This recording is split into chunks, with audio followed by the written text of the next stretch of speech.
Welcome to Absolute Comics in the new year. This is the new and improved, the fancy, the schmancy, the shiny Absolute Comics 2021. Or, you know what, Sal? You know what we should do? What? Let's kick this off. This is Future State, the new Absolute Comics. And it's not really a change at all, which is what we're going to talk about in a minute. Sweet. Can we use that? Is that copyrighted? I feel like it isn't. I don't feel like it is. I feel like DC wouldn't have copyrighted Future State. They would have been like, it's 2 words. No one will use it. Yup. Except, they did because they copyrighted Zero Hour and they tried to use it other places. And they're like, that's an expression, man. You can't just have that. It's like when didn't somebody try to copyright their Happy Birthday song or something at one point? Yeah, well, we all thought that it was it was owned. I think there was a rumor that Michael Jackson owned at one point, but yeah, and then recently it was entered into public domain. I think it was argued that it was always in public domain, but some lecherous group tried to keep it, and so yeah, no, you can sing Happy Birthday all you want to. Sweet, happy birthday, Sal, but it's not his birthday. But you know what? You know what would be great today? You know what's a great sponsor for today? This little liquid I have here. Sal, what sponsor is our sponsor for today? Oh, our sponsor today, of course, as always, is G Fuel. G Fuel. Use the code COMICS at checkout if you want to help this show stay around. That's right. Purchase yourself some G Fuel, or you can support the show directly by going to patreon.com/comicpop or patreon.com/comicstorian if you like one of your hosts more than the other, and directly support us by getting early access to Absolute Comics. On my side, you'll also get early access to our Dungeons & Dragons games, the videos that we do complete early, and unedited versions of our podcast. Sal, what do your Patreons get on your side if they go to you? Well, they can get early access to our flagship show Back Issues, and they can also get weekly updates about what's happening behind the scenes at Comic Pop. I'm kind of crappy about that, but I'm trying to get better at it. This year's a year of rebirth and growth and future state. Yeah, I mean, I'll admit to that too. We tried for the longest time to do 3 days early access on Patreon. The problem is, at least for us, our videos go through so many hands.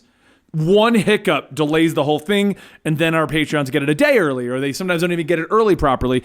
So that's why I just say the ones that we can get done early. We aim to have everything done 3 days early. It doesn't always happen now. That's my approach as well. Anything we have done, I throw on Patreon first, and then I'll release later. I do the exact same thing. I go to Patreon even if I can get it there for 2 hours early, I'll do that. But sometimes some of our editors like to cut it real close to that deadline. So, all right, anyway, I was ranting. So today's stop is going to be Future State. We're going to talk about the ending of Death Metal, the going into Future State, and we're going to talk about Wonder Woman 1984 and the backlash and the stupidity that is coming out of those arguments. But let's start off, because we can't really talk about Future State without talking about the ending of Death Metal, can we? Oh, yeah, we can talk about that. So how do you feel about the ending of Death Metal? I mean, it was going to be what it was going to be. There was nothing about the ending of Death Metal that surprised me.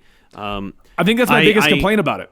There was no surprises. We knew this was going to end in a direction that would rebirth part of me, it's the nature of comic books. They were promoting Future State way too early. And because of that, we knew this had to end in some way that Future State would work. Yes. I am amazed at the synergy. That ended, and you could read Future State books the same day. Yes, that was impressive. And they implied things for Future State in that epilogue, that finale, which I was also surprised by, because literally you finished Death Metal, and I started reading some of the Future State, and I'm like, oh, this literally just... So, I mean, on our channel, we're literally going to do Death Metal 4 and 5 today, or this weekend. Then we're going to do a bunch more tie-ins than the finale, and then go right into some Future State coverage. That way it all flows. Exactly. I will say that it's great that at the end of Death Metal, they were like, and here's some things that won't matter. And they were all Future State. And I'm like, at least good, because I don't care. I'm not in. So I'm excited for it to be over and move on to the next thing you're doing. Because when they were talking about the Omniverse, they talked about how everything matters and they all remember everything, one continuity kind of thing. I was kind of excited about that concept. And that's one thing we didn't get much of at the end of Death Metal. We got the setup. We got a lot of Scott Snyder tropey setup where it's like, dude, this, and this, and maybe I'll come back and do it for you. But and that's how he's ended every arc forever. Oh, yeah. And he goes, fine. it's the last time I'll ever work with Greg Capullo. And then in 6 months, one of those gets picked up. Well, get ready for like Witches 3 with Greg Capullo. Like, there's going to be something.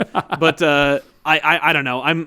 I was hoping to get more of the like single continuity. I mean, for the elders of everything were like, you've never seen anything like this before. And I'm like, I don't know. I've seen a lot of this before. Like, I kind of want to explore that. And like, no time for that. Look at the future. Yeah. It's death metal as a whole was really interesting because I feel like if you read the ones that he originally announced, which are just some bare bones, speed metal, Trinity metal, the ones that are tied in, it feels actually not like a all over the place crazy story.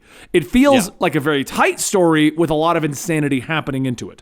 But then we have things like the Last 52, the Tales of the Dark Multiverse, the Extreme Dark Multiverse, things that turned out to be important that I don't remember him mentioning at the beginning, because I remember at most there was like 1 month when he initially spoke to you and I about death metal. There was like core book, tie-in, core book, 2 tie-ins, core book. And that was it. I'd like to see, he had a whole written down on a whiteboard behind him. Like, I'd like to see the comparison of that whiteboard at the top of the show and now, and how many. It's funny because I pulled up, because I had my guys just kind of write up every tie-in for death metal, not knowing what was going to play into the overall plot at this point, right? Yes. So they wrote up every issue, and then I had to pull up a reading list and go, okay, which ones fit in where? And then I'm things like, okay, the multiverse that laughs doesn't matter. We're not covering it. It's side stories. Last 52. Okay, apparently that's the fight. So put that in here. Oh yeah. And I remember, like, what was it? Was it the Last 52? The issue where we actually see Wonder Woman start to fight the Darkest Night? Yeah, Last 52. And I was like, there is no way that is going to carry over into the next issue. And by gum, it didn't. Like, she had words with him. They were about to fight. And then we got to the issue 7, and it was like, nope, we didn't do that. And I'm like, yeah. That's the problem with tie-ins, is where it's like, we're going to set things up. And I knew once they were like, they're looking at each other, and we're going to flash over to something else that's not happening in the main book so that we can get to that later. I'm like, well, that's what the 2 was all about, the final fights. Yes. Which I guarantee you, someone at DC was like, "Oh, so we're all the final fight is just going to be the 2 of them throwing planets at each other." No. You have all these superheroes. We get Scott. We'll get someone else on it. It's fine. We'll get a big fight happening over here, and we'll kind of tie it in loosely. Exactly. And we got to set up that we can bring back the Batman Who Laughs, because there's no way we're not going to keep milking that cow. Oh, come on. My God.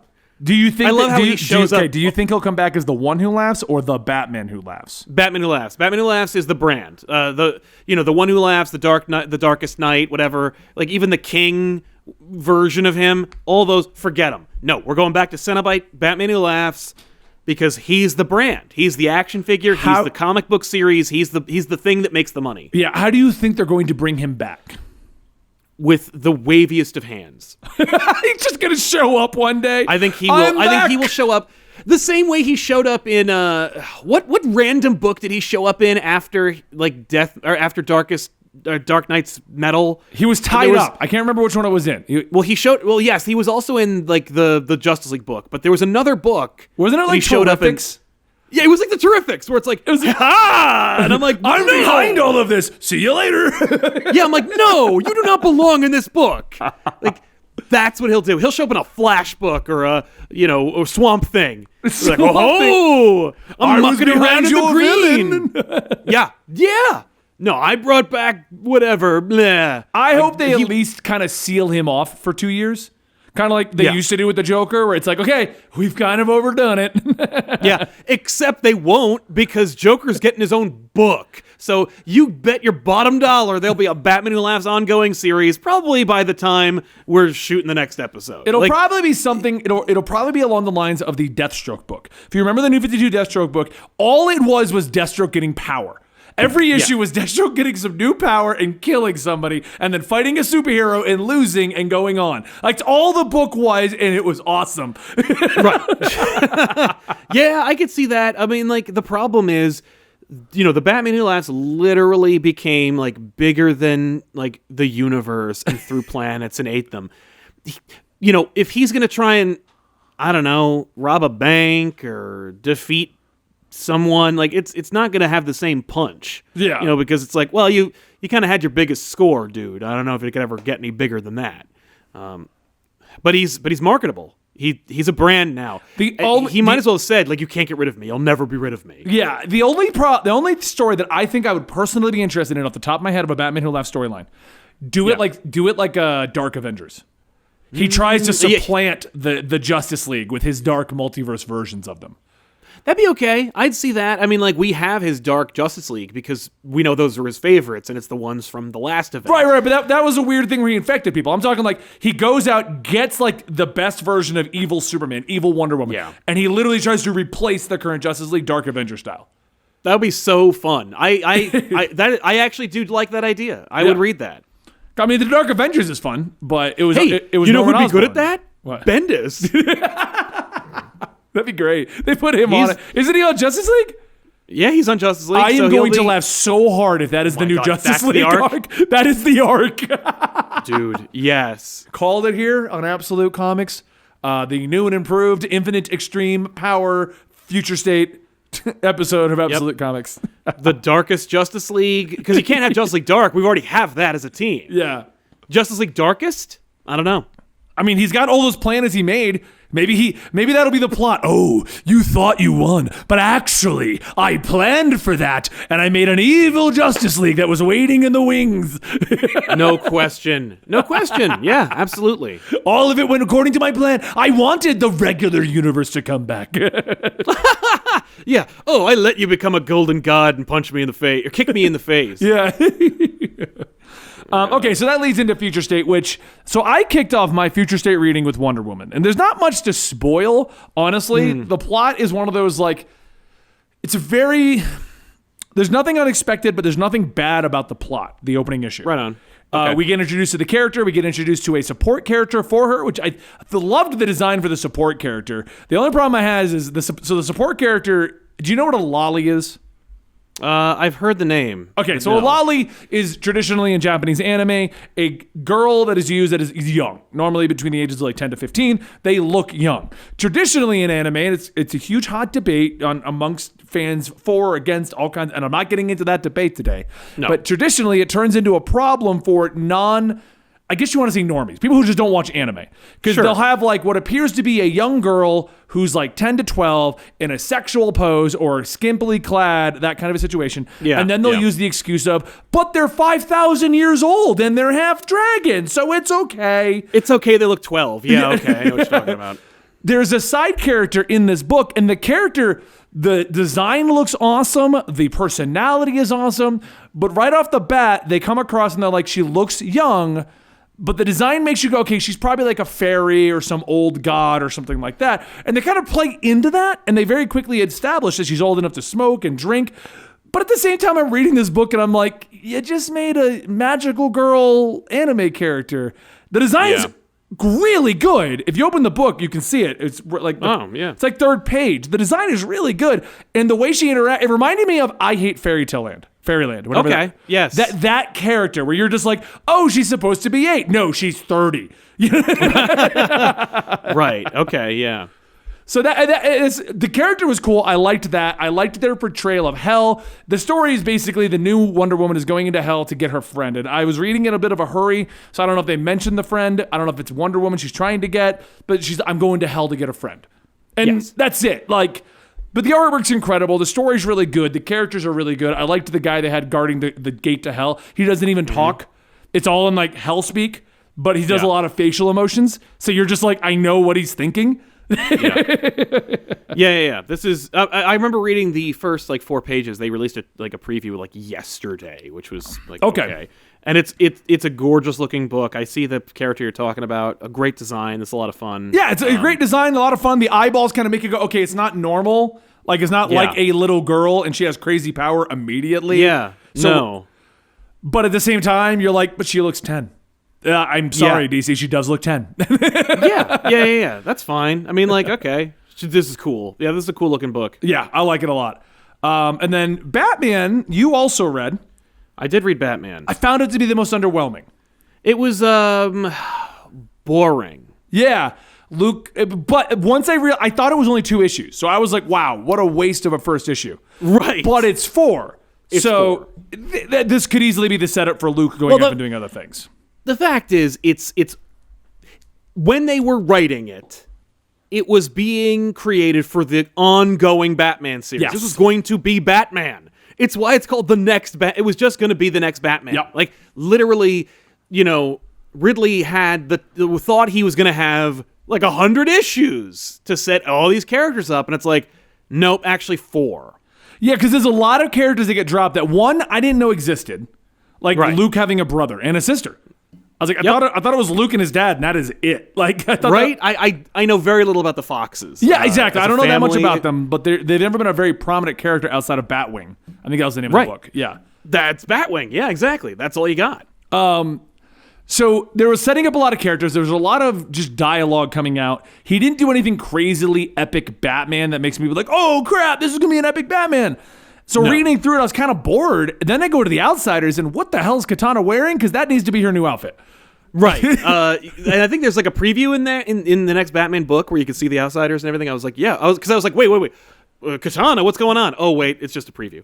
Is that only a preview? I thought that was the story they're doing. Is there more? Because like I just thought it was just I thought it was just extra stuff like DC loves to do, where they're like, take a thing people are reading, shove the first 7 pages of a book they're not reading at the end of it. I will say, Chad is telling us that Tom Fox is a deep cut. He's been in comics before, or Tim. Yes, Tim cut. Tim. But whoever. So basically, yeah, it probably was trying to set up a whole new family. Go, okay, here's everyone you didn't really know existed because we're going to do a long form Luke Fox story. Yeah. No, from what I understand, there are 4 issues of Batman, and they're being treated as an anthology issue. And every other issue is the other story. So Outsiders is in this issue, and it'll be in 3, and it concludes. And Arkham Knight is in this issue, and number 3, and it'll conclude. And I think the Red Hood one is in issue 2, which comes out in 2 weeks. Okay. That's what I think they're doing. It's a little weird. It's kind of hard to follow what's happening because they are trying to do this anthology idea. All these ideas that probably wouldn't sell too well on their own, like a jetpack wielding katana. Well, it doesn't, not on paper, but I mean, it looks good. I will say the art it's Nick Darrington. It looks great. Yeah. All the designs are solid. The characters look fun. Darrington's one of those artists who can do superheroics and humans. You could watch like a scene of characters just talking to each other. It'd just be the Wildstorm, just nonstop, and it would look great. He could also do high-flying superheroics. If you haven't read Batman Universe, go out and buy Batman Universe, no question about it. Oh, I love that book. It looks great. It's a lot of fun looking, and there's some concepts in there that are like, yeah, that makes sense, and I'm glad that someone's exploring it. I'm thrilled. No Jokers. We got the Bane gang, and I'm like, yeah, all right. I'm really happy with that. I was very much expecting a Joker gang. Right. There's always a Joker because Batman gang. Beyond, yeah. Why not? And Joker, money, ka-ching. But like Bane, it's his whole shtick. Bane doesn't have a costume; he's a mask, right? Because the rest of it's just like a tank top and leather pants. So it's like his whole identity every is. day. I only wear this stuff for the show. Oh, sure. The rest of the day, I'm just in a tank top and leather pants. I was very surprised when I went out to Colorado when we first started. And my Bane mask. But you said you liked my Bane mask. It's iconic. And it is. And so like for them to be like, put on your Bane mask, let's go shoot people. I'm like, yep, that's cool. Also, I think this is the most realistic sounding cops I've seen in a Batman book ever. Yeah, no, you're not wrong about that. So, but it was underwhelming. I was like, okay. Well, it didn't do very much. Even the finale where he jumps out, if you guys go to the cops, they're the peacekeepers, they're going to shoot you. Now, this Too much enters. world, I'm like, I don't care. So this enters my first problem of Future State. So I want to talk about Flash. I want to tell you what happens in Flash. But the first signs of there being something off is the Outsiders chapter. So Signal's in there. This is supposed to be taking far in the future. I thought it was like 20 years in the future. No, I think it's only like 5 or something, but it's like it's like 8 or something. It's not so far in the future. It's Batman Beyond. It's just like it's in the future enough because Bruce Wayne is Batman doing stuff in this timeline. Right. It's just that he's not the Batman, so he's not decrepit. He's still active. So he has to be like maybe 40. You know? Okay. But it's not so far in the future. It's just enough for it to be different. Okay. All right. Well, then that kind of answers a lot of my questions because Signal doesn't look any older. No, which he wouldn't. I mean, if it's only going to be like 6-7 years. But 6-7 years, he should look like an adult. Well, but how the hell old is Duke anyway? I don't know. That's true. But the bigger one that to me made it very kind of confusing was when we went into the Flash book. So the Flash book, I assumed it was going to be about the one that they've been toting everywhere, the gender fluid or non-binary character, I believe is non-binary, non-binary Flash that they were going to have in the future, from the future itself. So I went into the Flash book expecting this to be the core plot. It is not the core plot. The plot is Barry Allen chasing down a killer Wally West. Again. That, which is kind of in direct contrast to the literal finale of Death Metal, where they're like, "Hey, Wally, you're Wally again. Come here and be part of our inner circle of conversation. Like, well, let me fill you in. You're gonna be our ride-along character. They'll give you context for the current DC universe. Oh, also, you're the bad guy." Yeah, so he's apparently, from what the story says, and I don't, at this time, the apocalypse is coming. And the Rider of Pestilence has taken over his body. And he's not actually Wally. Hold on, Dan's got an interjection. It's actually Famine. Famine, my bad. But it's not really Wally. Like, someone's Wally's using trapped Wally's in his body. own head, and Barry Avery, who hasn't aged, like by a day, Jay and Max Mercury are trying to stop him. What? They kill off Bart in the first 2 pages. What? Yeah. Like they're trying to save him. They kill off Bart, and they establish that Wallace was murdered by Wally, showing him being killed with the current Teen Titans or Titans Academy. But still young Wallace, young Red Hood. Weird. Not Red Hood, Red Arrow. So that makes me be like, so is this taking place 1 month after Death Metal? Like, where is this? Where does this? Yeah, and why does this have a Future State logo on it? Yeah. This is just what? Either an Elseworlds or a future Flash story of a month from now kind of a situation. But it's not, it doesn't, out of all the books I've read so far, and bear in mind, I've only read Batman, Flash, and Wonder Woman and Death Metal. Yeah. It doesn't feel like it's a part of this.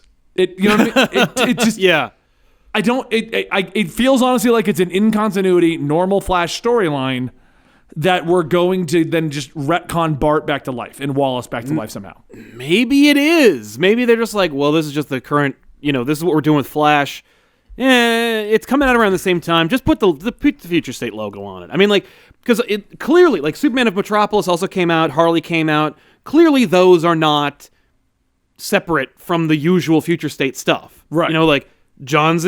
He's Superman right now. Harley is in a crazy, context. It's weird. I haven't read either of those yet. I have them open on the computer. Swamp Thing also. Yeah, that's another crazy one. Yeah. I don't know. It just felt weird, and it's going to be interesting. This is only week 1 of Future State because there's 6 that came out, and Swamp Thing's another one. I thought we were going to get a core Future State book though. No, there was not going to be DC Future State. We're getting an Infinite Frontier, I think. Okay, that will have a core book after Future State is over. I think it's only going to be 1 issue, if it's anything. Well, I mean, the Rebirth was only 1 issue. And everyone constantly hit me up going, "Where's issue number 2?" Oh, it doesn't exist. There ain't no 2. There's 1. There's the 1. The 1 DC Universe Rebirth issue 2 is Doomsday Clock number 1. Yeah, that's the second issue of DC Universe number 2. Also, Generation Shattered came out, which no one needs to read. Is it bad? Wait, is that one of those obscure other character kind of stories? It's definitely one of those. If you like Wave Rider, you're gonna love this. But clearly, Generation Shattered was gonna be another thing that was going, because Future State was gonna be 5G, and 5G was gonna be the replacement for the current continuity of everything. Yeah. So I think Generation Shattered was gonna be, well, if you are unhappy with the current status quo of all your characters being rooted, you can read Generation Shattered or Generations, which will be starring your favorite versions of certain characters getting together on one team doing something. But then they were like, no, it's not. Pull everything back. So now Generation Shattered is just this other thing that has virtually nothing to do with Death Metal, Future State, 5G, anything. It is just its own thing. So it's like the Flash story. It's why has this got the logo on it? It makes no sense. Yeah, what? I mean, it was just, maybe you shouldn't have put out Generation Shattered on the same day as the end of Death Metal and the beginning of your new not status quo. Hey, well, it's also kind of funny because DC's been doing pretty good, actually. I kind of like how DC's been handling 4 or 5 books a week And it hasn't been insane. It's been like, and they've also staggered. I'm like, here's a Batman, and then Flash will be next week, Green Lantern the week after. So like, if you are trying to follow all the core heroes, it wasn't that difficult. And then today I'm looking at it like Batman, Wonder Woman, Superman. They also put out Harley Quinn, a pinnacle of DC. Yep. That's right, one of the four. Like, and then they're like, oh, and Swamp Thing and Generation Shattered, they're also coming out. Hopefully you guys like those. And the last issue of our biggest event. Yeah, and Death Metal also ended today, so we really want you to kind of pick that up as well. Literally, and let me guess, it was $4.99, wasn't it? I didn't even look at the price. Oh no, Dan got them all. Generation Shattered was $10. Wait, Generation Shattered was $10? Yes. What? Well, how much was Death Metal? Oh, I don't know, like $7. Because Dan bought all of the stuff before. I went in to go buy it all, and he had already put it into the account. I didn't see what any of this stuff was. Yeah, Generation Shattered was $10. Death Metal number 7 was $6. So let me, you know what? I'm gonna go ahead and just look at how much if you wanted to read DC today, like I did, and bought everything. Yeah, let's see how much I do all the time too. Today. Luckily, we get write-offs, but we do, and I thank God you pointed that out. The last 2 years, I'm like, oh. My comic books are write-offs. Yeah, that was a huge help. It was the big reason I used to stream Final Fantasy 14, even when it wasn't doing that great for my channel, because I could write off my subscription. That's amazing. I'm prepared to make a video. Gus, he's a YouTube comedian. He's actually on Comedy Central now. Yes, I know Gus. Yep. He's amazing. But he made that music video. This video is for a write-off, and it's just all the things he bought in the year and didn't use in a video. Okay. If you bought Death Metal, Batman, Harley Quinn, Flash, Swamp Thing, Superman, Wonder Woman, and Generation Shattered, you spent $46, not including tax. Oh, also, if you're still reading Justice League Injustice Year Zero, issue 14 dropped, which is $47. Came out today too, because I'm starting to look at when we're going to start putting it on schedule again now that we have a lot of books for it. So I'm sorry, we're back to 47. I'm not counting trades or anything like that because like the Just Imagine books also like were re-released on digital. The Dreaming, that's another $4, so you probably didn't get that, but like that would bump it up to $50. I don't read The Dreaming, dude. I get what Neil Gaiman's going for. I'm not in. Well, it ain't him anymore. He ain't working on this. Is he not even on it? I thought he was overseeing it. Oh, sure. Someone sends him a script and he's like, stamp, where's my check? Yeah. He reads them as often as George Lucas read all the books and gave his Lucas books stamp of approval. Yeah, so basically, if you read every new DC book this week, you spent $50. That's ridiculous. And it's funny because we complain that Marvel does this a lot. And they do. And DC's like, well, like, they keep doing it this week. Let's do the same thing. Yeah. Oh yeah, and Super Sons came out yesterday. That's another buck. What? Yeah. What's his face keeps talking about that? What's the Super Sons? Oh yeah, it's another Super Sons digital exclusive series. It's only $1. Buy it, Dan. I think it's on issue 4 right now, and it comes out on Mondays. Oh, because I remember that was the issue I had with Smallville. Like it never came out on the day everything else did, so I'd always miss Smallville because of the way Comixology would organize it all. So yeah, go buy all 4 of those because I've never seen it on our list yet. Yeah, it's also really good. Like it's just a genuinely fun and engaging story. Is it Tomasi? If you like Young John? It is Tomasi. Okay, yeah, it's good stuff. Did you see, by the way, that shade that Bendis threw at Tomasi in his last Superman book? No, what'd he do? Because I don't read Bendis Superman at this point. No, I tried to get into it. I tried so hard. I read so many issues. I found things I enjoyed, but at the end of the day, I was like, it's at the bottom of my read list, and I never got to it. Yep. No, I couldn't. But John and Clark go on like a little like daddy, son, excursion where they save people. Like they just work all day. They super all day, and in one of their events, like it's just one panel. They stop something and all the people are there, and one person goes, John or Superboy, you should hang out with Robin. That's all you should do. and then of course in the next panel they do team up with Batman and Robin, and then they go and do fun stuff, and it's like, but it's genuinely heartwarming, and I was like, this is cute, but it was like, damn man, like that wasn't really even. Dude, I guarantee you, I was like, that's shaded the fans. That's shaded Ted yet. But that's shaded the fans because the problem is, I will give Bendis credit. I don't like his age up, but he was trying to do something different with John. not just make him basically Robin's sidekick, which is what Tomasi did, Teen Titans did. Everything made it, and I loved that. I did. I thought it was a great dynamic between. Yeah, I liked it. It was great. But that's all they did with John. And then Bendis was like, I'm going to age him up. I'm going to do his whole story. I'm going to send him in the Legion. And all I have heard for like 3 years since Bendis came over is, so when is Super Sons coming back? Yes. Yeah, and what's funny is there's been 2 Super Sons series since then, and y'all didn't buy it. Fun fact for everyone who doesn't understand how the comic book industry works. If you had all bought that Super Sons series that had come out, and he's not wrong, there was 2. They would have done that book. This is DC. They care about continuity until money's involved.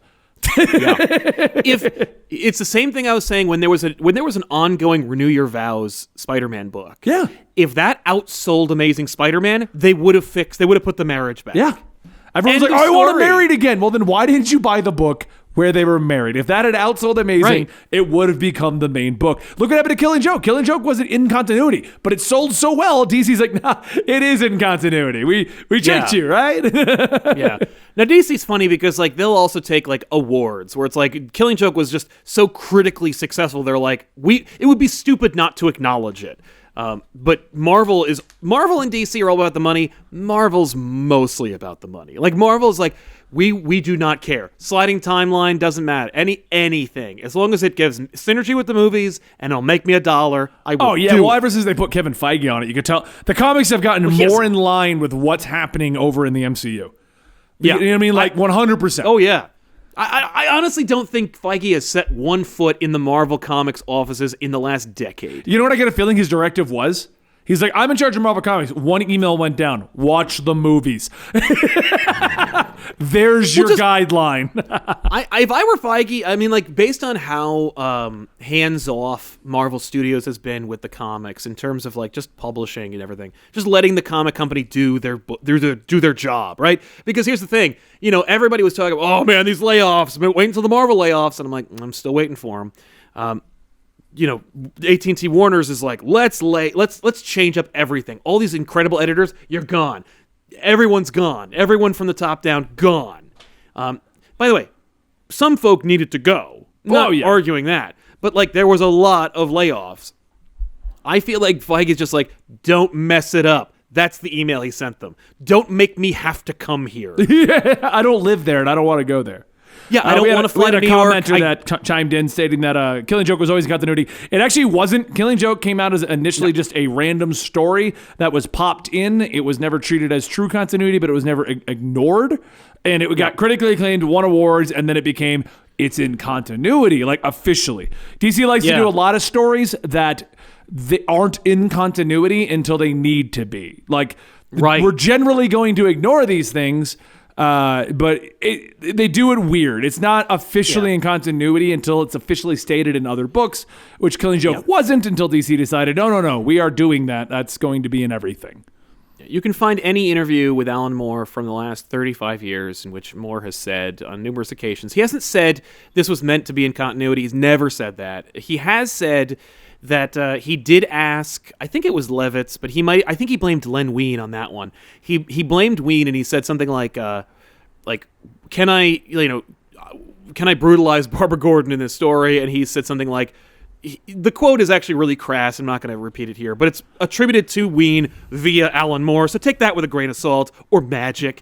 And, basically he said, yeah, sure, cripple her. Knock yourselves out. Yeah. They didn't care. It wasn't even that they were even worried about like continuity. They were just like happy to appease Alan Moore and just let him write his Batman story. Yeah, and in other books, Barbara Gordon was still fine for a little while until I think Gail Simone is the one that actually acknowledged everything and put it back, in what happened to Barbara Gordon. She certainly acknowledged it, but I mean, no, the first person to ever acknowledge what happened to Barbara Gordon was, I think, Ostrander, whoever was writing Suicide Squad when they put Barbara Gordon as Oracle in the Suicide Squad book. That was the first in-continuity, wheelchair-bound Barbara Gordon appearance. Okay. And it's like, oh, and people were like, wait, like literally that happened. I think she's on the cover and she's got this gun drawn at the viewer, and it's like people went, wait a minute, you mean Killing Joke happened? Yeah, I think Killing Joke was a Detective Comics release, wasn't it? Or like it was some. It was a prestige book. It came out on its own. It's called Batman. The Killing Joke. I thought it was in something. I thought it was in something initially. No. Year One came out during the pages of Batman, but like that might be Killing mixing Joke them is just its own book. You could just it was just it's a prestige little very thin book. It was basically Black Label. Everything in Black Label right now is treated as in continuity, but also not at the same time. So writers can acknowledge it or ignore it. They don't care. Mm-hmm. That's why Batman Damned gets ignored, even though that doesn't that gets ignored entirely. Harleen gets ignored. Well, Batman Damned was Harleen is not in continuity, obviously, but Batman Damned is in the Azzarello verse. You know, like if you want to do that, but even then, no one cares. The only one. It's funny because like the Walmart books, you know, Superman Up in the Sky, Batman Universe, those feel like they could have been Black Label releases, but they were instead released in the Walmart books, and then when they were published, were not published under the Black Label title, which suggests nothing. I don't know what the hell that means. Yeah, I mean, those aren't in continuity Superman. Either. Yeah, no, they could be or not. The thing about those two books is they could have happened or not. Who cares? I'm going to say they didn't, only because Batman getting a White Lantern ring kind of would have had a little more ramifications than what's been happening in Green Lantern and stuff like that. But no one cares. That was a minor thing. You don't minorly go, Batman almost ended creation. I mean, no, but that's Wednesday for Batman. You know, that just happens. You know, you're right. And then Thursday he's back in hell fighting things. I mean, that's the thing. Like, you know, Batman is in every book. He has to be able to do everything. You know, every Spider-Man appearance in Marvel is in continuity, despite the fact there aren't enough days in the week for him to be doing the things he's doing and still be able to go to the bathroom. It reminds me of segueing into our movie, Wonder Woman 1984. I feel like they took to heart the idea that superheroes can be anywhere at any time. So my biggest complaint with Wonder Woman 1984 is the fact that they don't have any setting up shots. There's no setup shots. There's no nothing. Wonder Woman is just in places.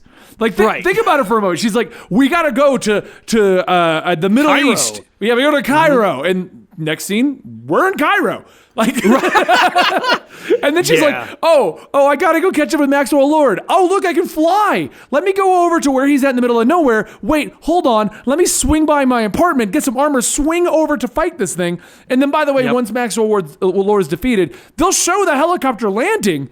How he got from his location to here in the middle of the storm, who knows? It's the fastest helicopter in the goddamn world. If he renounced his wishes, how did they allow him to go anywhere without being under arrest? Yeah, in the helicopter. We've established he doesn't. He renounced his wish. No one's listening to him. Do you mean tell me he ran to that helicopter and the pilot was like, "Oh, right, you just want to go see your kid? Yeah, we'll do that. It's fine."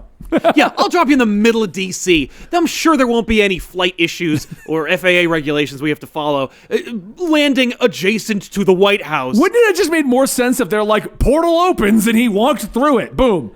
Like, who makes a portal though? At least, you know what? It would have made more sense if like he said he was sorry and Wonder Woman flew him there and dropped him off. Yes. She's like, for as upset as anyone was about this. Look, by the way, I learned I can fly. Come on. Literally, just like, I am all about love and forgiveness. Let's go. Like, yeah. So I don't know. That movie's not great. So I don't think it's terrible. I don't think it's good though.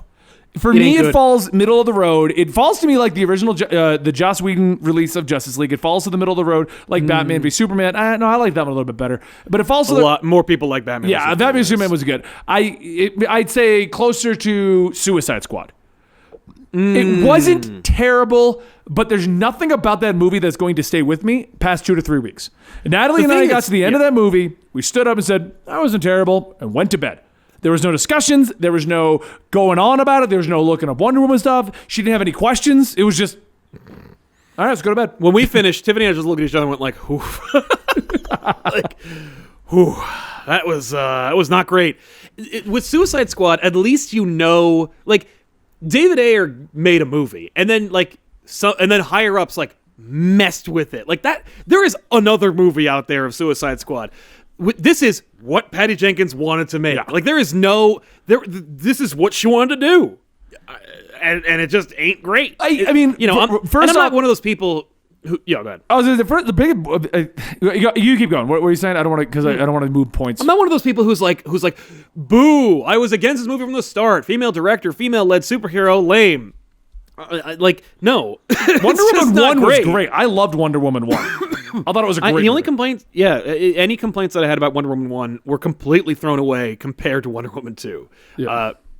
But like, Wonder Woman 1, she has an arc. There's a beginning. There's a complete structure to the story. Like 2 is just there's all a tone over the place. It's just that's the problem. It's Wonder all Woman 2 over is the a place. patchwork of a lot of other things. Like I mean, I joke about there being no transition shots, but without the transition shots, it's literally her like in apartment, in museum, in the battle, in the White House, over here, over there, and there's no reason for her to be in any of these locations that makes sense, even on a comic book logic.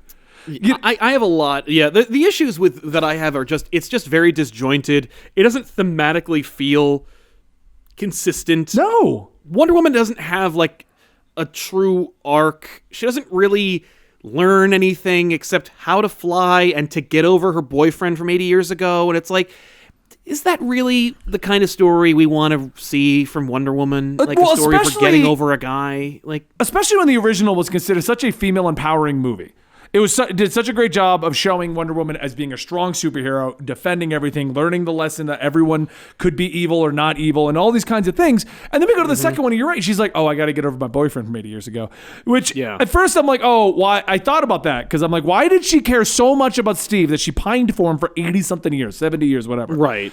Yeah. It does make sense to an extent. He's the only person who knows the real her, because the whole movie is her hiding herself. So it's the one person she was ever able to like let herself go. Is dead. Yes. Yeah. So okay. I'll give her that she missed him. The fight sequences I thought were terrible. I don't know why they suddenly decided that she's gonna lasso around and whip around and grappling hook around. She was Spider-Man, dude.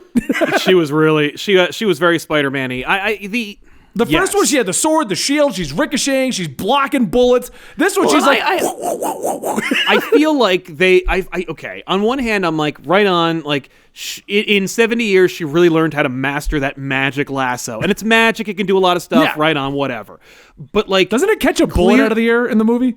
Yes, it does. Like, a single bullet about this big. But, like, the bullet is thinner than the width of the actual, like, rope. But I feel like... that is a very deliberate decision that they made. They were like, no, like Wonder Woman puts away the sword. She learns that she doesn't need a sword. She fights with compassion and honesty and truth. And, like what's it called? The lasso and stuff. That's like more defensive. It's more like, it's more compassionate. So like, I get that they wanted to do that, but like, then eventually she goes from, I use these are the weapons of my people. Let's go. I got my lasso, but like I also got a sword and shield. And then maybe like at the end of the first Wonder Woman movie, she's like, "Oh, you can't stab all your problems," even though she literally stabs all of her problems. She literally does stab all of her problems. You're 100%. Yeah. Let's go into that one because I'm so irritated with people who don't know Wonder Woman who are arguing. So the biggest takeaway of what I've noticed is the movie's not great, the movie's not terrible. So people are looking for things to argue about. And I know you've seen the same argument I have. Technically, she did rape a guy, is what everyone wants to argue about. And I even made a tweet about this. And the reason I removed the tweet is because everyone wanted to argue, and we're all restricted by 280 characters on Twitter. So no matter what your argument is or what you think you're arguing, you aren't getting your point across, and neither am I. Yeah. My initial statement was, in a movie that involves body swapping, magical lassos that can catch bullets out of the air, people coming back from the dead, wishes being granted, why is the only thing that half of Twitter seems to care about is the body that Steve is in didn't consent to having sex with Wonder Woman? First off, we don't even technically know if they actually had sex. We're all assuming. They wake up with clothing on. Yes.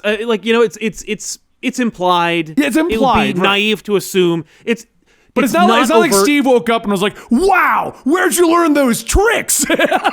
No. Because we had very, very loving, passionate sex right before the eve of a battle one time, and then I died. Yeah. So I learned a lot of things. No, it's a movie for children. Yeah. No one's questioning they're or not giving gonna a crap about that. But then the follow-up is, well, why wouldn't Wonder Woman and Steve worry about getting his body back? Well, two things. First off, Wonder Woman and Steve are assuming that this is the status quo now. There is nobody to get back. This is the body. Steve took the body. Wonder Woman didn't do it directly. It was a wish, and he got the body. Okay, fine. And then Wonder Woman No, would that's not fun. That's so dumb. Well, then the problem is that's so dumb. But then people are like, oh, well, Wonder Woman would have tried to figure out what happened. And I'm like, you're right. If the movie was 3 hours, I assumed that there would be a subplot where they would get an answer. It certainly felt really 3 hours. Huh? It certainly felt like 3 hours for all the nothing that happened. If it was a Zack Snyder 4-hour cut, I'm assuming that there Yeah. would be a subplot where it's answered what happened with the body. Except like the thing, my biggest issue with this movie is not like, consent or like cheetahs or flying like invisible I know jets or how much Catgirls, fuel but we're it going to takes. question the body swapping. I don't care. It's just for me the Steve Trevor body thing is just another example of the biggest problem I have with the movie, which is that it's very lazy. Well, the movie is very lazy. That And, like, the all body swapping thing was explanations- lazy. Here's my question though. No, why it's not wasn't lazy. it Well, lazier? It should have been lazier. Why couldn't they It's just like, be, for all look, the- it brought back Steve. It's magic. You don't need to explain know. how Steve physically is here. He just disappears. When she renounces her wish, she kisses him goodbye, and he fades into dust. I know. That's all you need. You also don't need this. Like, they didn't even establish like a brief period where the guy was stalking her because she didn't believe it was Steve, and she had to learn. There wasn't even a plot point for that. We saw the guy's No. real body for like 2 seconds. He says one phrase, and she kisses him, and it's Steve. And I'm like, Yeah. in the whole movie, it's never questioned, it's never brought up. But then, of course, you get half of Twitter like, oh, she raped that guy. I'm like, the movie doesn't care enough to even mention that this is a thing. That's the thing, is the movie doesn't care. Why do you? Yes. Like, the movie doesn't care, and like the movie doesn't treat you with respect enough to explain itself to you. So why are you... Oh, wait, because like you're probably a YouTuber that needs clicks. To me, it just sounds to me like people are Congratulations taking on a getting movie. people's mad. It just sounded to me like people who are taking a movie that doesn't properly explain itself, jumps all over the No. place. It's about magic and cat people and wishes, and they want to Mm-hmm. overthink yes, technically she raped the guy, so we're going to overthink the logistics of consent and body swapping. To which my response was, it's one thing if we're normalizing a real world problem. I will agree with you if body swapping is a real thing and we're normalizing there not being consent, but it's not a real thing. This is not being normalized and okayed. No. Also, on top of that, I can tell, you can tell that people are just feeding that train. You can tell the people that are feeding the train because the word vile has popped up so much in my comments. I have not seen that word used in forever. But now all I see is, oh my God, they made Wonder Woman vile. And I'm like, did you get a word of the day calendar? Is the day Wonder Woman came out, vile was on the word of the day toilet paper and everyone's using it? This is like a COVID test. Like you could trace the direct source of where that word came from. Like, who was it? What influencer said vile? First said it. Yeah. That gets all the rest of them upset. Because like that, it's like I'd never heard the term histrionics until I saw like comic book YouTube. Oh yeah. Well, but the best part is everyone's like, they made her vile because she didn't care about the body swap. They'll look into it. Too much of my response was, do you know who Wonder Woman is? She murders. She's the catalyst for injustice, an entire universe. She's constantly the one who fails everything and murders everyone. She's. I'm not even saying like Wonder Woman's a murderer, so like it's cool that she raped somebody. It's just like It's not really rape. It's not really real. It's exactly. not, none of it's. There's no it's real a magic aspect movie to about this a to magic question it. superhero. Like the movie itself. Like, if you trace down the layers, right? It's like the movie is silly.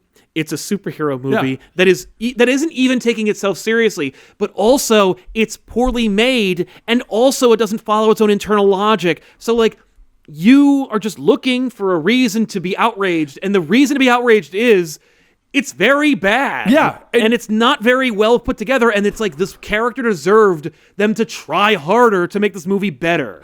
That's the frustration point. Not the nitty gritty. Oh, how much fuel did they have? Who cares? Exactly. Yeah. You know what? The invisibility makes the fuel invisible. Like, who cares? Like, I mean, I'm not sitting here trying to argue. Like, if body swapping is real, rape is bad. Yes, and technically she did rape this guy's body. I'll agree with you on that, and that is bad. Sure. But why are we nitty gritty overthinking such a small element of the movie? Because that's the one thing I can like say definitively. That's where I can get my moral high ground on this movie. I guess it's like people. That's how. Like someone else was tweeting out like, whoa, she said, oh, it's the 4th of July. How did she forget it was the 4th of July? That wouldn't be a Wonder Woman thing. I'm like, why are you overthinking the 4th of July comment? She ain't American. Like, what are you talking about? She's using her full real name that was an alias in 1918. Still? She works at the Smithsonian. Yes, she's a huge. She in literally kicked the 84, they person still had- into a wall. She saved Barbara by kicking this guy into the wall with so much force. You mean to tell me no one's questioned that? No. Also, Right? she moves super fast. No one knows she exists. But then she pauses to talk to the little kid with the entire mall watching. But no one knows Wonder Woman exists, guys. No. Well, and like, that's dumb. Like, you know what? Like, that, for whatever reason, like, they were like, that's the continuity you need to pay attention to. And so we do by having her tiara hit the security cameras. You're lucky you got that, as far as explaining that people didn't know who she was by the time Batman v Superman comes around. But it's just a kind of lazy movie. It is. It doesn't really try very hard, and it's like, that's a shame. It reminded me of a shitty comic book plot. Because we all read comics all the time, and comics have a real big tendency to just, the MacGuffin happened. Right, like, well, they just don't, who cares? And, like, most people give allowances for it because there's only 22 pages, or, like, you know, you got a double-page splash that's totally awesome. And it's like, people expect more from movies than they probably do from comics. Now, not most of us. No, and I agree. And the show. The movie tried to do too many plots. The movie tried to jump around way too much. The movie tried to The movie tried to recapture the magic they had with Steve Trevor. If you wanted to recapture the magic with Steve Trevor, don't kill him in the first freaking movie. Like, if you wanted to have this be a plot point, if you wanted that, bring him back. Why didn't they just bring him back with magic? Right. Problem. Just bring him back. There, he's back.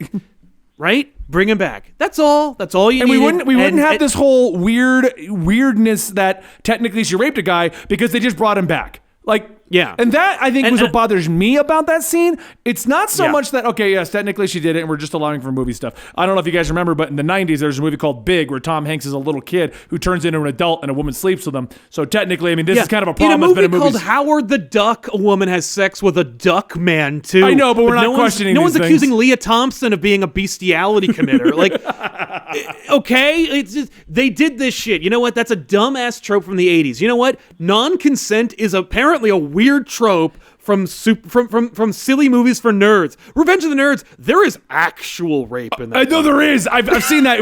Have you ever seen one of those videos of like everything that the Revenge of the Nerds somehow got away with? That is like, holy cow! How was I watching these movies when I was a kid and not questioning everything?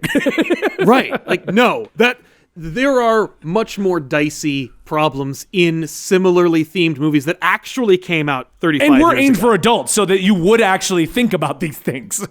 Yes! Except for Big, which, like, they just didn't want you to think about. They were just like, no, don't think about that. Don't think about that. Who cares? Yeah. I think there's a plot. There's a movie called Blank Check that Disney produced. I think he, like, hires a prostitute in that one. He does, but I don't think he sleeps with her. I think in Blank Check, he hires her to be his girlfriend for something. Yeah. Or maybe I'm thinking of Milk Money, which is another plot about a kid that hires a prostitute. Either way. You know what I'm realizing, Sal? I'm realizing, one, the movies of our youth have desensitized us. Two, they're very weird. The movies of our youth are terrible. Yeah, they're really messed up. Like, at the end of the day, you know, maybe we're the ones who are just like, no, he's not even there. I saw Quantum Leap. He's in the waiting room. Oh my God! Don't even like. Someone said that to me when I made my argument about. I was like, guys, it's because my argument isn't that it's like, oh, it's okay. No, it's not an okay thing. But we're overthinking this. Why are we overthinking and making this the point? And then someone's like, what about Quantum Leap? And I'm like, oh my God! Like half of Quantum Leap is body swapping sex. Sam Beckett conceives a child, and not only that, universe. Quantum Leap is not even just a small footnote like it is in Wonder Woman. It's like core plot points in many episodes. Yeah, there is a scene, and here's the best part. There's a scene in which the best part. I was watching that when I was like 10 with my dad.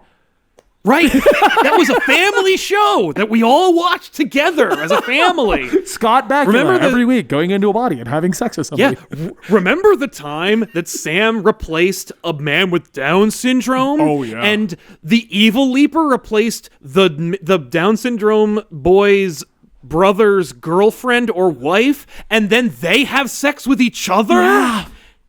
Like, But let's question the it's Wonder Woman moment complicated. that that they don't even take the time to explain themselves. Yeah. 'Cause that's also another thing I said about that whole point. Here's how lazy they were about it. They wanted to go with the body swapping plot, right? Which turned into this whole thing. Which by the way, they don't even explore. Like, the problem is they wanted to do this like Quantum Leap thing, but they didn't even do anything fun with it. No. It's not like this. It's not like they even, because Hollywood does these things where like they think things are funny and it's like glaringly not okay or funny. And they could have very easily done this thing where like everything goes back to normal, right? Yeah. And then we cut back to like this the Hallmark movie actor's apartment. And like the doorbell rings and you think it's Wonder Woman and he opens the door and it's federal agents with guns drawn because he broke into the Smithsonian and stole a fighter jet. Went to Egypt. The only thing that they did was fun on that whole thing was the quick comment of, what is this guy wearing? And that was it. That was the entire thing. What bugs me is they could have easily waved all of this away simply with like a offhanded comment. You know, one, we didn't have to do body swapping, could have been a warp in. Mm-hmm. You could have had easily a comment when Wonder Woman figured out what happened. She made a comment of, oh, apparently all the wishes are actually happening and every person they replace is gone. So like, like you are this person now. 2-second comment. Oh, okay, Steve Trevor is that guy now. So he's not body swapping. Problem. You know, like there's a number of 2-second mentions, or it's almost, and with how much jumping around the movie does, which is what my biggest problem with it is, I feel like so much was cut out that probably does explain things. Like she says no, but Patty Jenkins is great at like digging her own grave because she's the one who's like, oh no, there's only one deleted scene in this entire movie, and it's the scene where like they're trying to catch a bus, and I'm like, okay, don't say that because like your movie is a disjointed mess. Yeah. And if you you're really good at blaming other like producers for like why your movie isn't very good. So like just say that like the movie's not very good because like the studio execs wouldn't let you do it right. Like, why are you saying that everything in there is something you wanted? Because this is not a very good movie. No, it's very disjointed. It's all over the place. The body swap thing doesn't even have any kind of purpose. The flight thing, why is we could have had so much more interesting stuff development of she thinks like one of the things that we could have, her lesson could have been, I thought I knew everything, but look, I can even fly. No, she's literally like, I just started flying. That's the plot. I'm just excited. Like, yeah. Woo, I can fly. Well, and she learned it from Steve. That's like, oh, just use the wind beneath your arms. That's not normal. What do you know? Yeah, no. People don't We fly can't all do like, that. And she doesn't even know Superman at this time. So it's not like, oh, other people can fly, so I must be able to. This is just something she does. She just, Sal, I'm feeling very light right now. What if I were to just, what if I? You gotta catch it. You gotta catch the wind. Huh? Just catch it. Not only that, and here's another thing that really bugs me too. She just randomly starts to float and fly, right? Yep. Why is there not even a moment of fear in her eyes? Like, oh my God, oh my God, oh my God. Well, yeah, that would have been very humanizing, and that's not what we're looking for here. No, instead she's like, oh, okay. Well, she can also like make things invisible for no good reason. My dad was able to do this, so maybe I can. Oh, I can. Yay, good for me. Let's never use this again. Goodbye. What I loved about that was the movie. I did it once with a coffee cup. Jet. Yep. I did it to go, and like I don't get the impression that this happened recently. No. So you know what I mean? Like, jet. And like forever? They can't find it later. Right? Like what? It's really weird. Also, like, that's not a power she has. They just gave her a power. Which I find to be the most interesting thing. This is a power that is not acknowledged in like so this is in the 1980s, right? So Superman, Batman, all that stuff is still gonna happen. So you mean to tell me when she shows up, one, I don't think she flew in any of those movies. Did she fly? Nope. Well, no. I think she does, or she hovers or something. Because like I don't remember. I haven't seen BVS in years. Yeah, but she does. Also, she never uses this magical invisibility power. Like, no. Well, like the movie, the reality is the Zack Snyder movies, including because he technically has a producer credit on this, but like the one that he actually had a hand in, like the last one. Though there's a tonal similarity between those movies, like, and her flying and the tone that you feel in this movie is just so incongruent with Wonder Woman 1, BVS, or Justice League that it's like they're basically might as well be just this is a different Wonder Woman. Their concept of two Batman continuities. This is two Wonder Woman continuities. Yeah. which it should have been, because then you wouldn't have had to explain like why no one knows who she is in the future. You could have explained why away is a lot it even of in the stuff. 80s, Sal? Like I they think don't even because- use the 80s properly. Not fun. They don't have any They didn't do real like Thor fun with the Ragnarok. 80s. It wasn't like all kinds of cool synth wave. No, it was just 1984. Yep. Hey, we're here, and we're gonna just like not really worry about it. I mean, like the Max Lord stuff, they kind of play with the '80s stuff in a big bad way. The Cuban Missile Crisis bullshit, but like they don't really do much with it. I think that they picked '84 because of the Orwellian reference, but it's not very like good or thematically relevant. So it's like, why did you do that? I mean, we could probably list off a number of things that this movie brought up that could have been used in a fun and interesting way, and it didn't. Like, okay, Yes. for, Cheetah. Why was Cheetah even in there? It reminded me of the classic Batman movies where they're like, and this is Bane, and you're like, that is not Bane. Yeah, I mean that was barely Two-Face or Poison Ivy, you know, like, but yes, But this is one, very like, they didn't not go Bane. into any of the Cheetah lore. Why didn't they just No. go, oh, Barbara's just strong, and maybe in the next She's not even an movie- archaeologist. She's not even. She's yeah, a gemologist. But they could have easily just been like, oh, well, after this was over, she landed in the jungle and grabbed something, and we're implying Cheetah's the next villain. No, Cheetah is a freaking. She's the biggest, most probably relevant, other than Ares villain for Wonder Woman, Yep. and we footnoted Cheetah. Yeah, we venomed her. Yeah. Spider-Man 3 venomed her. She's Where she just- just shows up in the third act for no reason. And the battle between her and Wonder Woman was terrible. She's finally in Cheetah, and the only thing we get out of it is Wonder Woman going, "Stop, Barbara! Stop! Stop!" well, then she's like, "I'm so sorry," and she just like defeats her. She didn't kill her. I thought she killed she her. just and then knocks she's her like, out no. and leaves. Like, just Yeah. stop! Just stop! Stop! Oh, and she becomes a cheetah because she gets a bonus wish, not because maybe because she's a gemologist. She goes back to the Smithsonian, she's like, "Oh shit, magic rocks are real. Well, I got all kinds of magic rocks in the and in you the could have archives." linked into the god and everything, and done a whole nother Cersei. movie involving Cheetah. you could've Cheetah's connected- got enough lore and history that she could have been a movie. You know? You could have done the wasted potential is enormous. Tiff and I had like this idea where it was like, wouldn't it have been cool? Because they imply it, but like barely. Because they talk about how like there's that ring around the rock that says like mischief gods, and it's like, oh, I guess Cersei's involved, and like Cersei has a whole thing with animals, so it'd be interesting if Cersei revealed herself like towards the end, and then she's like, "Hey Barbara, like you're strong, but you're not strong enough. Make a deal with me." And then she turns her into a cat person because Cersei turns people into animals. Yeah. And it's like, oh, that would have been really cool. It wouldn't still have been the origin for Cheetah, but at least it would have been less dumb than I want to be an apex predator. Like a cheetah. Always what I think of first when I think Apex Predator. Yeah, is a fast animal whose food is often stolen by scavengers. Like, no, it's So that's one that we've already established it, but the body swapping wasn't used in a humorous way, a serious way, nothing. It was just there. No, it's just- which is just- what I just a think. waste of- Which is why I do think people complain about it, because it is just there. So there's no reason for it. So it's literally just there to basically imply that they stole a guy's body. That's all it's there for. it's there to be complicated. Like it's there to make it more complicated. You know what I mean? It would be like if Wonder Woman was just casually racist in a conversation with Steve for no reason. Yeah. It'd just be like, whoa, what was that? It's like something we could have easily cut out. She was just something we could have easily removed. Steve, we got to go stop Maxwell Lord, and I'm hoping that every minority is gone too. Like what? What? Well, it's like she's like those. She's like, Steve, oh, the villain's this guy. You know those people. Whoa, where'd that come from? Like, just one of those things that could have easily been cut out for no reason, and then it's like, but why did you leave it in? And it's like, there's a lot of that in this movie where it's like, but why did you put it there? Yeah. The 1980s, why was that even an element?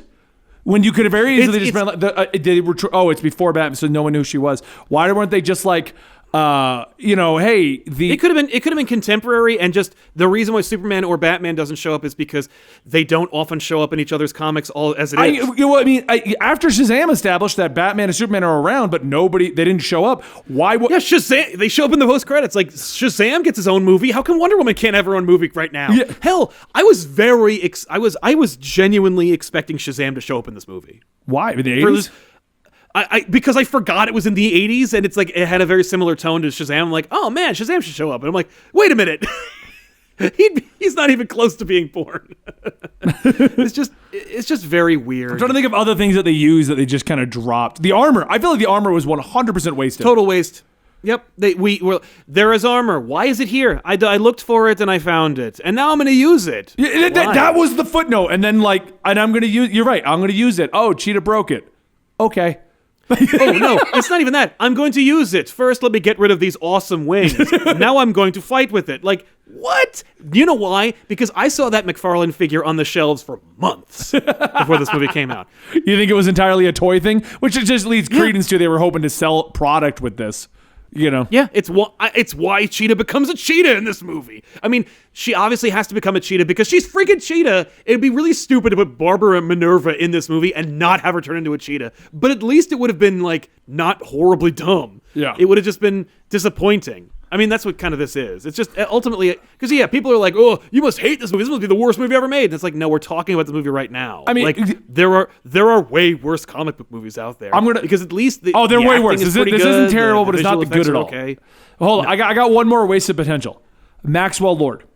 Why did they change his powers the way that they did? Because what they did was they made it unnecessarily convoluted. Halfway through the movie, Natalie and I are like, okay, I thought the thing gave you one wish. And so we're like, okay, no, Maxwell Lord is giving other people wishes. So then Natalie's like, so then why are they doing things for him? You know, that's a really good question, Natalie, because he got one wish. He's not like, I want to be the Dreaming Stone and get more wishes. He was like, I want to be the Dreaming Stone. You know? Yeah. No.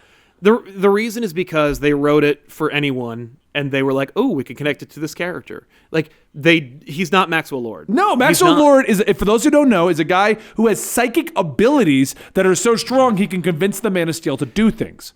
And his motivation basically that created a problem in which Wonder Woman. Oh, I was like, basically at the end of it, he gets killed by Wonder Woman because he's too powerful. Right. He's too psychic. Yeah. What was it? Which is actually ironic that, like, in this movie that is in the universe created by Zack Snyder, we don't have a scene where Wonder Woman snaps somebody's neck. I fully expected she was going to at the ending. I did not, because I'm like, no, they're trying to undo what they perceive to be damage from Man of Steel. Like, they're trying to not do that. And it's the one time it actually would have been relevant, except it would have been out of left field because Wonder Woman doesn't act like that throughout the whole movie. It wouldn't have worked. It wouldn't have made any sense for the context of what was going on. The fact is, Maxwell Lord is a really interesting character that now they can't use because they've already made him a frontrunner in this universe. Well, even Cheetah. They can't use Cheetah again. Like, Patty Jenkins is like, I have 2 more movies planned. And I'm like, who's the villains? Because you took them all out. Yeah. I mean, honestly, they could do Cheetah, but, like, they could introduce Cersei, and Cheetah's like, I don't know, 70 or 60, and she's, like, sad. You know, and then Cersei's like, I'll make a deal with you, and now you're back to being young and a cheetah. And it's like, you could bring her back because, like, you know, it's not like Kristen Wiig is actually in the 80s. Like, she's her age right now. So, like, you could do that. But, like, you can't use Max anymore. And it's too bad because he actually was an interesting character. Like, the idea of a character who was raised to distrust metahumans, who then became, like, the liaison for metahumans and then, like, betrays... Like, that's a really rich, interesting idea that would have been really relevant in a universe that had Man of Steel and Justice League in it. Yeah. It would have been a great future Justice League villain. Yes. Because Maxwell Lord is only a villain to Wonder Woman because of what she did to him in the Justice League. Then he kind of became a Wonder Woman villain. But before that, he was just the Justice League's villain. Yeah, and even then, he was the Justice League's, like, attaché. Like, he's an interesting character that was just a complete stand-in. Like, no, when they were writing it, they're like, it clearly, like, Patty Jenkins, like, and then there'll be this character that's like a Trump allegory, and Jeff Johns is like, and his name will be Maxwell Lord. All right, I'll take my check. Thanks for having me on the writing credit. Goodbye. Giganta? I don't even know how they would do Giganta. That's our chat saying that would be the other villain. They would mess it up. What blows my mind about this, you don't have the excuse of it being attached to the original Snyder project. You know, like at this point, you do because it is, but it's like. No, but what I'm saying is at this point, Shazam was a success. They already were in production with this by the time that was a success. They already saw the lighter-hearted stuff was working out well. They already were in that direction. Yes. And then they keep calling it a Richard Donner-esque kind of thing, but it's not even that. It's not. No, because it doesn't make sense it doesn't follow the internal logic of its own universe. Yeah. which is the real big issue. And now what is it like? Did everything just disappear? Like, does no one remember this even happening? They sure do. What do you mean? There's no way they don't. Like, all the characters like definitely remember all that stuff because like it was there. You know, like it's not like that we see people going like, oh, like what? Like no, like they watch the wall fall down. The president like remembers the nukes not being there. Like they do remember. It's just weird. It's just, and it's another one of those things where it's like, so when Max unmakes his wish, that should make everyone else forget and not have to make their wishes, because here's something unfeasible. Everyone in the world unmaking their wish. Oh, yeah. So, like, just make it, like, so that most people unmake their wishes, but at the end of the day, Max unmakes his wish because, like, the power of everything makes Max overwhelmed with, and his heart grows 3 sizes that day. He unmakes his wish, which takes away everyone else's wishes anyway, because now they were never making their wish, so it's, like, and that undoes all the dumb magic, so that, like, there didn't already have been a wall in the middle of Egypt, and like there was not almost a big like war between Russia and America. Like you could have just done that, but like they couldn't do that. No, because her speech was Wonder so Woman's powerful. making out with Steve Trevor in a different body. Like that's why, because they didn't think of it. She has to make the speech, and the speech has to be effective, man. Like, well, but it is, and then he makes it so that it's like, yes, she did it. She saved the world, and no one will remember. But that's what you do. I mean, now, like, I almost feel like now we're missing a scene when they saw her in Batman v Superman where they're like, is she with you? No. Is she with you? No. But I do remember her from history when she stopped the end of the world. Right, exactly. But hey, do you remember 84 when that weird week? Yes. Like, or hey, who are you? Do you remember that time in 1984 when everything was weird? Yes. That was me. Cool. Oh, wow. Let's go punch Doomsday. No, let's go punch a cave troll. Well, yeah. That's right. No one called it Doomsday except for Lex. You're Doomsday. Anyway, Wonder Woman is like, I'm doing a Max Landis impression. Like, I don't know. It's to bring this all back around, great. bringing up Lex. Can you believe that he's now back on the Justice League again? I thought we were finally done with that. Like he was gonna be back to being evil. Of all the character spins, making Lex a good guy is apparently never going away. No. Well, I mean, you know, we didn't really explore it long enough. I mean, like they didn't, like, you know, because it was weird. Like his relationship with Superman was complicated when he was a founding member. When he was a new, like, duly anointed member of the Justice League during Forever Evil. Yeah. And so, like, you know, and then they got Superior Superman, and like all right, whatever. I just find that funny. Yeah. He's back to being a good guy. Maybe. I mean, like, you know, he's still Lex. I'll tell you one thing though. You know what isn't canon? A Doomsday Clock. Yeah, he was like pure evil again in that. Like, what? Totally. Oh, so evil. He's like, ooh, Ozymandias' plan. I like that plan. Yeah, you gonna do it? Nah. All right, I think we should wrap up today's episode. Hope you guys enjoyed. Wonder Woman, it's okay. I tell you what, Natalie watched Wonder Woman 3 times. The first one, 1984, we finished, and she was already ready to go to bed. So yeah, we're not going to be seeing that one again anytime soon. Yeah, that was. But if you want to check it out, Thursday, Dan, me, and Andy are going to be coming up with a tier list of the DCEU, where they rank on a tier. Oh, it's gonna be fun. Dan's got to find a felt board and a way to stick up signs, and he's still rolling his eyes. Like, what? Why would you give me this task? Mm-hmm. It's funny. I like making Dan do weird things. Anyway. If you want to support the show, don't forget to subscribe right here at Twitch. Thank you to all of our people who subbed. I will be looking through these after the show's over. But if you haven't yet, please consider subscribing right here on Twitch to keep our shows live right here for you to enjoy. And you can also go to G Fuel and use the code COMICS at checkout to get yourself 10% off your order and support us directly by going to patreon.com/comicpop or patreon.com/comicstorian. Thank you guys for your continued support. We'll be hanging around a little bit afterwards, answering some questions, getting your opinions. And this has been Absolute Comics, and we'll be back next Tuesday to talk about Cheetah. No.